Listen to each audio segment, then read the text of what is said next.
Buenos días, buenas tardes, buenas noches, no lo sé. Bienvenidos, bienvenidas un día más a Cotilleos de la Corte. Hoy nos vamos a adentrar en uno de los misterios más grandes de la historia. Pero antes de comenzar quiero que os metáis en la escena. Quiero que imaginéis un momento y un lugar. Quiero que escuchéis el sonido del viento, soplando suavemente. Unos pasos resonando en un monasterio y un leve eco de murmullos en latín. Quiero que imaginéis cómo se escucha el crujido de las hojas de papel antiguo al ser hojeado, cómo todo lo que está a vuestro alrededor huele a vela y a incienso. Porque en el mundo de los misterios hay pocos objetos que hayan causado tanta fascinación, que hayan capturado tanto la imaginación, como el manuscrito Voynich, un libro antiguo, escrito en un idioma desconocido lleno de ilustraciones que desafían a la lógica. Y es que es un rompecabezas que ha pasado a lo largo del tiempo, que ha burlado de expertos, de criptógrafos, de lingüistas. Pero ¿qué es realmente el manuscrito de Voynich? ¿Es una obra científica? ¿Es un engaño elaborado a lo largo de la historia? Pues hoy en Cotilleos de la Corte nos vamos a sumergir en estas páginas de este libro indescifrable. Pero antes de comenzar, como siempre, deciros seguirnos, darnos a like, compartir este vídeo, dejarnos un comentario, qué es lo que opináis, porque esto a nosotras nos ayuda muchísimo a seguir creciendo, a seguir cumpliendo con vosotros, cotillas, y con este proyecto. Y como ya sabéis, no os cuesta nada, es totalmente gratuito y nos hacéis un favor tremendo. Así que comenzamos. Escuchar ahora el sonido de unas campanas distantes y unos pasos de piedra. El manuscrito de Voynich lleva el nombre de Wilfrid Voynich, que era un coleccionista de manuscritos que lo adquirió en 1912. Él lo encontró en una biblioteca jesuita en Villa de Mandragone, cerca de Roma. Era parte de una colección de documentos antiguos que se habían recopilado para conseguir dinero. Se iba a llevar a cabo una venta para recaudar fondos. Desde el primer momento en el que este coleccionista vio este libro, lo capturó por completo, como si lo hubiese embrujado. Un manuscrito que olía viejo, con casi 240 páginas y con un texto que estaba escrito en un alfabeto totalmente desconocido para él.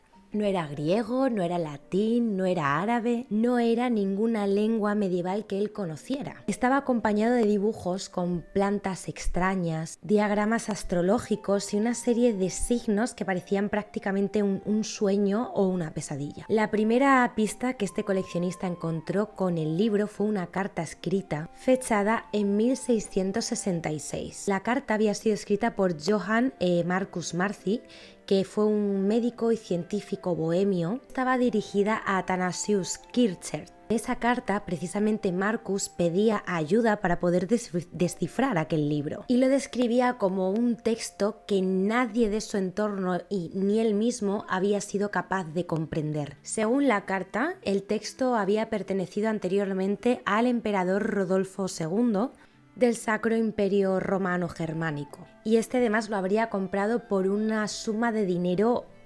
desorbitada, ¿no? Una barbaridad. Y es que además él lo compra porque pensaba que era un escrito de Roger Bacon, además, que era un científico del siglo XIII. Pero pues este es el principio y el comienzo de una investigación enorme, porque a medida que el manuscrito cambiaba de manos, el misterio era cada vez muchísimo más grande. Incluso en el siglo XX, criptólogos y expertos lingüistas estuvieron estudiando estos manuscritos y no fueron capaces de sacar una conclusión, porque hasta ahora todo el mundo ha fracasado. ¿Y qué es lo que realmente contenía este manuscrito?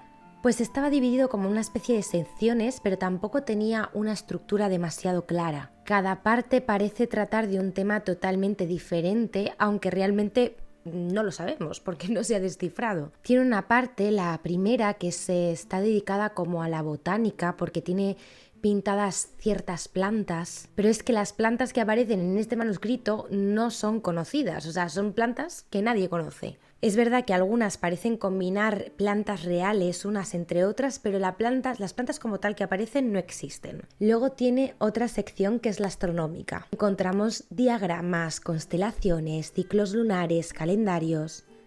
Pero lo mismo que con las plantas, no se corresponden a la realidad. La parte más random de este libro es la parte biológica, donde aparecen figuras humanas desnudas, normalmente mujeres, que están como en una especie de tubos hidráulicos, una cosa rarísima. Y por supuesto, como no, estas imágenes han sido interpretadas de múltiples formas.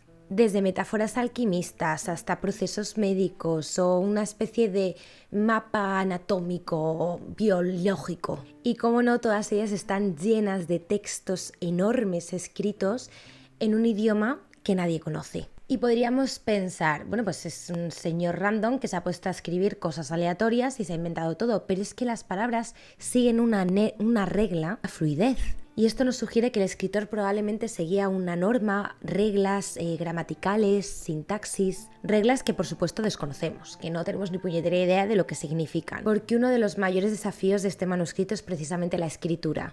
El texto fluye con naturalidad, como si el escritor estuviese escribiendo su propia lengua materna, o sea, como si yo escribo en castellano, pues tiene esa forma fluida y esa dinámica. Durante la Segunda Guerra Mundial, los descifradores de códigos, que normalmente rompían complejas comunicaciones alemanas, intentaron trabajar sobre este manuscrito, pero fracasaron. Ahora mismo la inteligencia artificial también ha intentado tratar estos manuscritos y este lenguaje, pero todos los intentos han sido inútiles. Algunos piensan que el lenguaje podía ser un lenguaje artificial, creado por el propio autor y con un propósito muy específico. Otros piensan que podría llegar a ser un cifrado diseñado para proteger información que el autor no quería que el resto de las personas supiéramos. Y hay gente que sugiere, sin embargo, que es que el texto no quiere decir absolutamente nada. No tiene ningún tipo de sentido y que es un galimatías. Sin embargo, si fuese un fraude, ¿por qué seguir unas normas y unas reglas gramaticales? Y sobre todo, ¿por qué alguien invertiría tantísimo tiempo y tantísimo trabajo en escribir un manuscrito como ese?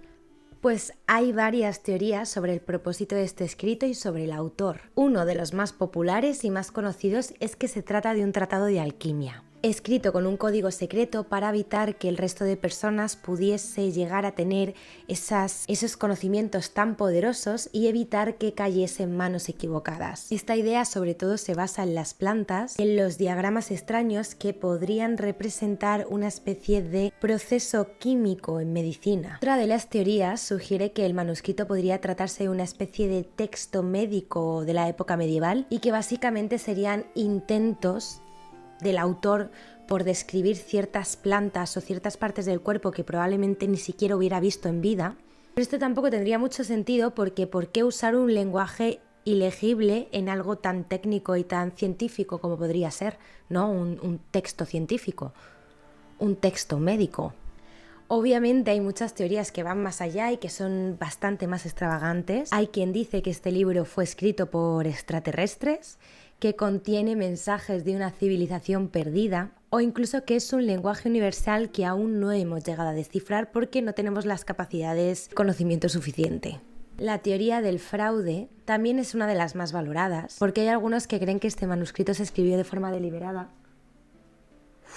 ¡Qué susto! Para vendérselo a algún coleccionista rico como podría ser Rodolfo II. Básicamente generar en torno al libro ese aura mágica y desconocida para poder venderlo por mucho dinero. Aunque si nos centramos en la dificultad de las ilustraciones que aparecen, parece una idea bastante enrevesada. En el siglo XXI los avances tecnológicos han ayudado a estudiar el manuscrito de una forma más avanzada, de forma que antes era imposible de hacer. En el 2009 en concreto se le realizó la carbono 14, una prueba que determina precisamente la datación del documento que se está estudiando y determinaron que el pergamino databa de principios del siglo XV, descartando de esta manera la posibilidad de que fuese un fraude moderno. Pero es que esto solo nos plantea muchísimas más preguntas. Porque ¿quién escribió este libro y por qué? En 2019 el lingüista Gerard Geshear afirmó haber descifrado el manuscrito y argumentó que estaba escrito en un lenguaje protorromance. Según él, el libro era una guía médica para mujeres. ¿Pudiera ser una especie de códice de brujas? Aunque la comunidad científica ha desechado por completo esta teoría porque consideraba que estaba poco fundamentada, aunque he de decir que es una de las teorías que a mí más me gusta.